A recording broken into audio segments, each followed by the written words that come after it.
Athletes, what's happening? I want to share with you real quick in this lesson 6 hyper-focused mindset techniques that are proven to help you outperform your opponents in games. There was a guy named Jim Lear. He studied the top 150 tennis players in the world, and he wanted to find out what separated the top 50 from the second 100, because he noticed that the top 50 were winning a lot more than the second 100. They were winning more championships, and they lasted longer in their careers without burning out. So he wanted to know, like, what are they doing differently? They have to be doing better, serves, or they got to be quicker, they got to be faster, they must be more powerful, they must be better at focusing. What is it? What he found was that the only 6 things that separated the top 50 from the second 100 were what those guys did in between points.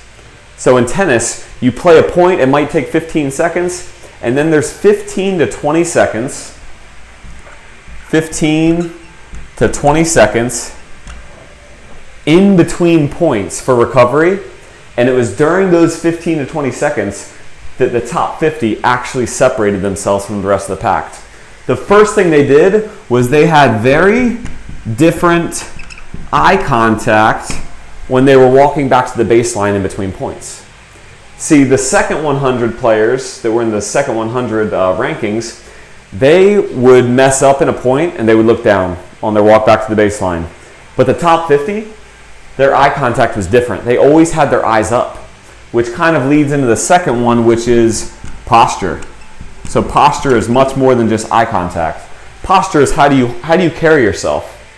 For you, after you strike out, or after you throw a pitch and you hit the batter, or after you airball a free throw, how do you focus on your posture, or do you focus on your posture? I'd be willing to bet that after you do something poorly in a game, I guarantee you the people who are watching you, they can tell. And the top 50 tennis players in the world, you wouldn't be able to tell if they had just lost the point or won the point, because their posture is so much different. It's positive, it's energetic, and it's optimistic. That's the word. You want your posture to be optimistic. Third one. He noticed that when the top 50 players in the world would walk back to the baseline, they were really specific and intentional with their walking pace. What I mean by that is, if they had just lost the point, they wouldn't walk back to the baseline like this, bad posture and slow walking. They knew they needed to get their mind right, so they would walk back with excitement. They were actually excited to walk back to the baseline for the next point, and their walking pace proved it. Number 4, they actually had, he found when he surveyed them, all 50 players had a specific breathing routine that they did. That's kind of cool. If they needed to pump themselves up, they would increase their breathing rate. They would get really excited about it, and their breath would reflect it. If they needed to calm themselves down, they would slow their breathing down. They would take longer, deeper breaths to relax their heart rate and to get it back down.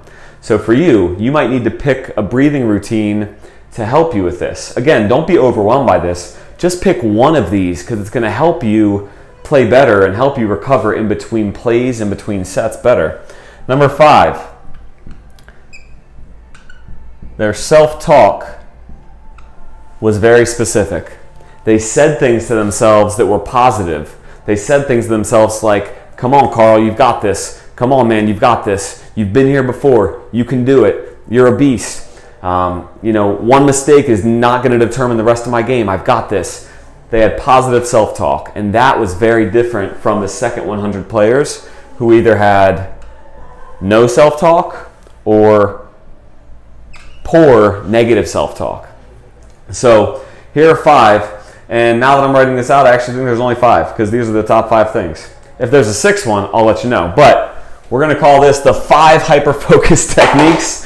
Guys, 15 to 20 seconds of hyper renewal, and recovery. That is the only thing that's separating you from being a top 50 player in your conference, in your division, in your county, in your league, from the rest of the guys. So keep working on the physical game, stronger, faster, more intense, more mental focus, but it's your recovery and your renewal between plays, between games, that ultimately will determine if you're a top 50 competitor or the second 100, guys. Thanks for watching. Pick your poison, and let's get it started.